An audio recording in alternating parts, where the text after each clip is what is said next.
We're here with Andrew Carter. Andrew, what went wrong today for the Seminoles? You name it. I mean, pretty much everything went wrong, Zach, from start to finish. Well, actually, the start, they got off to a pretty good start. Went right down the field after Oklahoma had scored the first touchdown, and they tied it. After that, pretty much everything went wrong. I mean, the offense wasn't very good. Ponder probably had his worst game since the Florida game back in 2008. And then defensively, these guys looked like they looked last year, much of the year defensively. Just from start to finish, everything was pretty much bad for Florida State.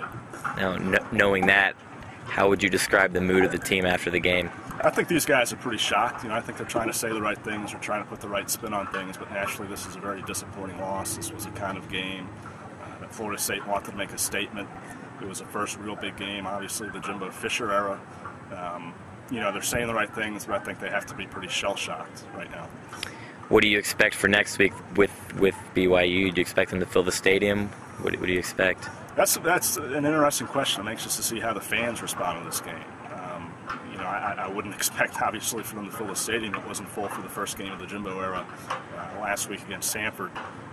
Maybe 60,000 people in Doak might be a good thing.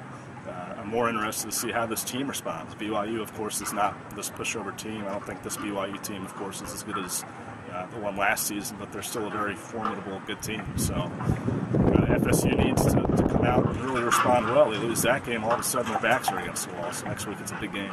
Well, the Seminoles are looking to regroup, as are we, after a long day. Let's head back to Tallahassee. Sounds good. Thank you, Zach.